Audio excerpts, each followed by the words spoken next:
संत रविदास कहते हैं कि जाति जाति में जाति है जो केतन के पात, रैदास मनुष्य ना जुड़ सके जब तक जाति ना जात। दोस्तों, जाति, धर्म, रिलीजन ये एक ऐसा मुद्दा है जिसको लेके बहुत ज़्यादा इंडिया में डिस्कशंस होता है और इसकी वजह से इंडिया की ग्रोथ और सारी चीज़ें उसी की वजह से रुकी हुई है। और ये जो जाति है वो जाति ही नहीं है।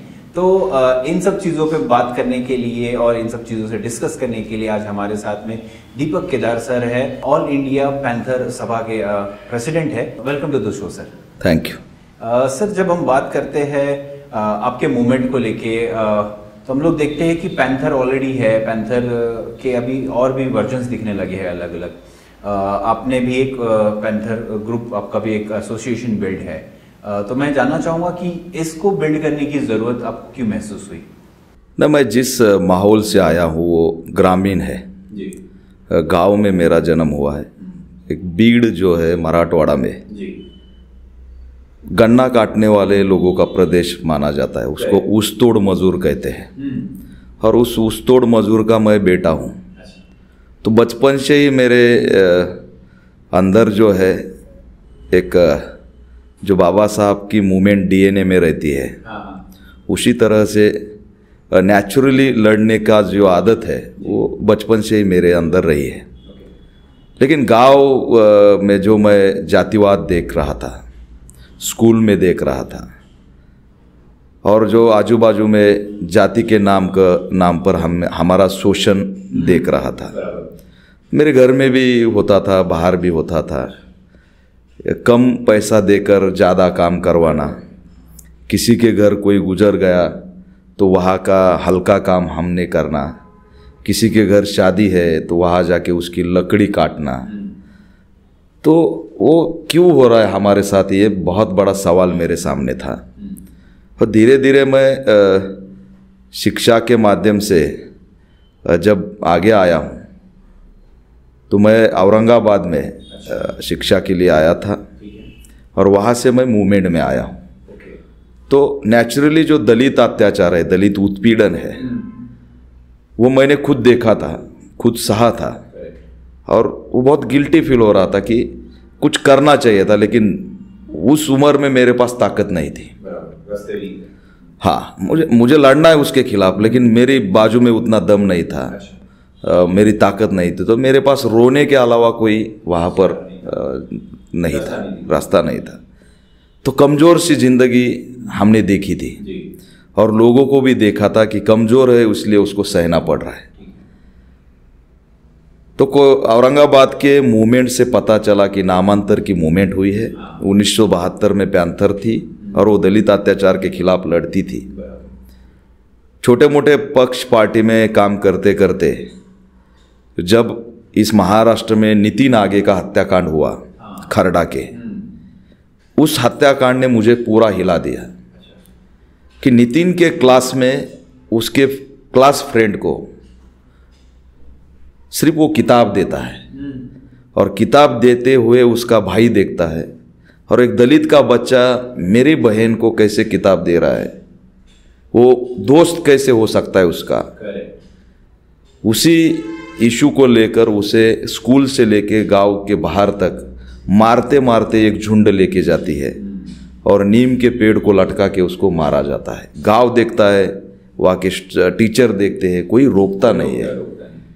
तो इस घटना से मैं पूरी तरह से हिल गया और मैंने पैंथर की जैसा औरंगाबाद में तत्कालीन गृह मंत्री आर पाटिल की सभा थी, उसी सभा में जाके मैंने उनके मुंह पर कागज़ फेंके और बताओ हम इंसान है कि नहीं, आज भी हमें ये जानवर जैसी ज़िंदगी क्यों मिल रही है। वहाँ पर घोषणाबाजी की और वहाँ से मैंने दलित उत्पीड़न के खिलाफ लड़ने का आगाज़ किया। पैंथर को लेके लड़ना पड़ेगा। और तब से लेकर आज तक, पिछले 10-15 साल से आज तक मैंने बहुत सारे घटनाओं को यहाँ पर सामने लाया। अत्याचार रोज़ होते हैं लेकिन उसको सामने कोई नहीं लाता। वो लाने की मूवमेंट मैंने खड़ी की, उसके ऊपर आंदोलन किए और आज तक मैं इसमें लड़ता हूँ। जी सर, बहुत ही शानदार आपने एक्चुअली जो जर्नी बताई है वो बहुत ही अमेजिंग है। और हम लोग देखते हैं कि किस तरीके से जब एक उत्पीड़न होता है और आवाज़ उठाना के लिए कोई रेडी नहीं रहता है तो किसी ना किसी को लीड लेना पड़ता है। पैंथर ने बहुत समय तक ये चीज़ें की है और आप आगे उस चीज़ को लेके जा रहे हैं। अभी जब सर अम्बेडकराइट मूवमेंट की बात करते हैं, यूथ अलग अलग सेक्शन में कहते हैं कि अम्बेडकर चळवळ की जो पॉलिटिक्स है वो टुकड़ों में खेली जाती है, जिस वजह से हम लोग फिर सरकार बना नहीं पा रहे और सरकार के लिए किस तरीके से भी कंट्रीब्यूट नहीं कर पाते। तो हम लोग कब देखेंगे सर अपने आप को एज ए सरकार बनाते हुए? नहीं, सरकार बनाने के लिए जितना संख्या होनी चाहिए उतनी हमारे पास नहीं है जी। देखिए, प्रदेश बदलता है तो समाज के संख्या का भी एक आंकड़ा बदलता है। ठीक है। आप यूपी में जाएंगे तो वहाँ पर चमार 30-40% है, और इधर महाराष्ट्र में बौद्ध सिर्फ 4 या 5% है। तो इस संख्या को लेकर आप गवर्नमेंट की बात करते हो। हमारे नेता लोगों को भी मालूम है कि इस संख्या को लेकर हम सत्ता में नहीं आ सकते, लेकिन फिर भी लोगों को यहाँ पर गुमराह किया जाता है कि सत्ता नहीं आ रही है, सरकार नहीं बन रही है। लेकिन आप अगर देखेंगे कि जहाँ पर अंबेडकर राइट सत्ता थी वहाँ पर उन्होंने जितना काम नहीं किया उतना काम बगैर सत्ता, बगैर सरकार महाराष्ट्र में हमने किया है। यहाँ के सरकार का नाम, हमारे सरकार का नाम आंदोलन है। दादा साहब गायकवाड़ जी ने जमीन का जो आंदोलन छेड़ा था, गायरान जमीन का, वो सत्ता में नहीं थे। दलित पैंथर ने समाज को सुरक्षा दी, वो सत्ता में नहीं थे। आरक्षण बचाया है, संविधान बचाया है, लोगों को बचाने का एजेंडा चलाया है, तो वो बगैर सत्ता किया है। बाबा साहब की अस्मिता जिंदा रखने का काम, दलित उत्पीड़न के खिलाफ जोर से लड़ने का काम बगैर सत्ता चलता है। उस सत्ता का नाम है आंदोलन। रास्ते पे जो आंदोलन है वही हमारी सत्ता है। अब बीएसपी का जो गवर्नमेंट था यूपी में, वहाँ पे देखेंगे तो आज महाराष्ट्र में जो मजदूर आते हैं, मजदूर, कभी आप नागपुर, मुंबई, पूना, यहाँ के जो मजदूर है यूपी से आए हैं, उनको जाके उनकी जाति पूछिए, वो दलित है। अगर यूपी में बीएसपी की सत्ता थी फिर भी दलित महाराष्ट्र में आ रहा है, काम करने के लिए आ रहा है, तो उसको रोजगार भी वहाँ नहीं मिल पाया। लेकिन हम यहाँ पर आंदोलन की ताकत पर रोजगार दिलाते हैं, आंदोलन की ताकत पर सामाजिक न्याय की एक लड़ाई लड़ते हैं, और उसको बहुत गवर्नमेंट डरती है। देखिए, सत्ता लाना हमारा मकसद है। हमको लगता है कि नीले झंडे की सरकार होनी चाहिए, लेकिन संख्या और इस देश में जो भी विचारधारों के झगड़े होते हैं उसमें अगर आप देखेंगे तो बाबा साहब फुले शाहू एक बाजू में है, टिळक, सावरकर ये एक बाजू में है, और ये सभी महाराष्ट्र के हैं। तो महाराष्ट्र के अंदर जातिवाद बहुत है, और जातिवाद होने के कारण हमारे नेता कितनी भी ओबीसी की बात करें, मैं कितना भी किसानों की बात करें, हमें ये देखा जाता है। लेकिन हम किसानों की बात करते हैं, जाति बोल के बात नहीं कर रहे। हम ओबीसीओं की बात करते हैं, मराठों की बात करते हैं, उनको न्याय देने की बात करते हैं, लेकिन हमारे नीले कपड़े को, नीले झंडे को, नीले रुमाल को देखा जाता है। नहीं तो हम यहाँ पर कैपेबल है, लेकिन इस जमीन में जो जातिवाद है वो जड़ बहुत मजबूत है, और इसी के जातिवाद के बलबूते देश में चर्चा होती है। मतलब देश में जो भी झगड़ा होता है विचारों का, वो महाराष्ट्र के अंदर से ही बाहर आता है। तो यहाँ पर जातिवाद होने के कारण हमें बहुत पीछे जाना पड़ता है।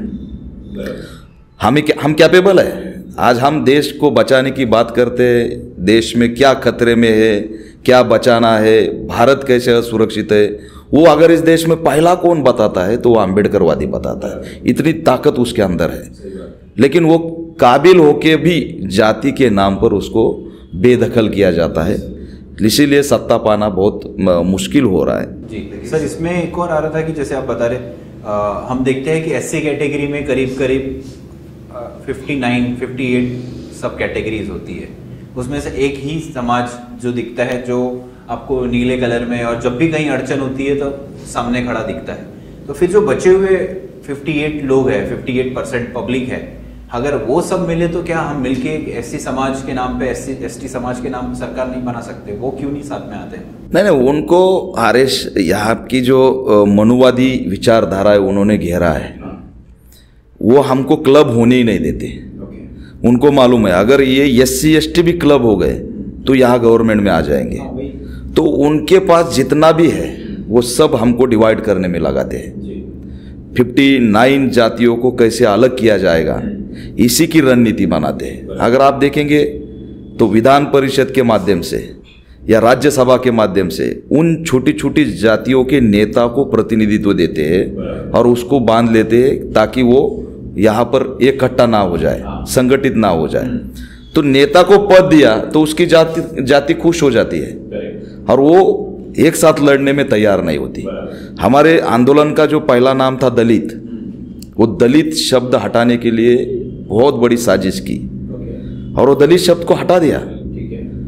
दलित शब्द अलग है, दलित शब्द आप मत यूज करो, अब हम अलग हो चुके हैं, वो शब्द गलत है, ऐसा बोला गया।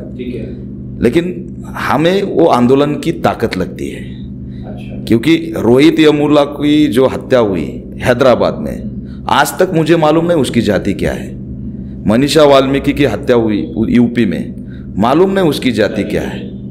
खैरलांजी में दलित की हत्या हुई, कानपुर यूपी, देश भर में आंदोलन हुए। तो हम क्यों एक हटाए, दलित नाम से एक हटाए। ये रोहित यमुला दलित स्कॉलर है, मनीषा वाल्मीकि दलित स्कॉलर है, खैरलांजी में जो मारे गए वो दलित है। तो हमारे लड़ने का नाम दलित था, उसको खत्म करके हमारा आंदोलन भी खत्म किया। फिर आज SC ST के जातियों को अलग करने के लिए वर्गीकरण का एक मसला सामने लाया। तो डिवाइडेशन, विघटन, यही मनुवादियों का एजेंडा है और उसके माध्यम से हमें इकट्ठा करने में बहुत तकलीफ होती है। देखिए आज अगर आप देखेंगे, नागपुर ले लो, पूना ले लो, मुंबई ले लो, बुधवार पेट है, कामटीपुरा है, नगरों में, रास्ते पे, गांव में हमारी बहनें अपना शरीर बेचकर बच्चे के खाने की व्यवस्था करते हैं। आज भी हमारी हालत बहुत बिकट है। हमें मारा जाता है जाति के नाम पर। नांदेड़ में भीम जयंती की, इसलिए अक्षय भालेराव को मारा। परसों लातूर में 7वीं कक्षा में पढ़ने वाले चंद्रकांत खोपे को इतना टैलेंट क्यों है ये बोलकर उसको मार डाला। वहाँ पर 15 साल की बच्ची को हॉस्टल में रेप करके मार डाला। हमारी न्यूज़ भी नहीं है। तो आज भी हम बहुत कमज़ोर हैं, कमज़ोर किया जा रहा है। हमको ज़्यादा कमज़ोर रखेंगे तभी जाके वो सत्ता में रहेंगे। तो इसलिए वो हमारे उन्नति के जो मार्ग है वो रोकते हैं और उनको अट्रैक्ट करते हैं 58 जातियों को कि हम आपको दे सकते हैं। देते कुछ नहीं, ना रोजगार देते, ना उनको कुछ देते, लेकिन उनको चुनाव के वक्त 1-2 नोट देते हैं और झूठा उनके ऊपर एक एहसान दिखाकर एक प्लानिंग के तहत मैं उसको सम्मोहित करना बताऊंगा, उनको बांध लेते हैं। और इसीलिए बौद्ध को एक अकेले लड़ना पड़ता है। लेकिन ये अंबेडकरवादी जो सोच है वो बहुत बड़ी सोच है। वो कभी नहीं बोलता कि मेरे साथ ये मेरी जाति नहीं है, मैं क्यों लड़ूं उसके लिए। ये अंबेडकरवादी सोच ऐसी है कि जो पूरे दुनिया के लिए लड़ती है, इंसानियत के लिए लड़ती है।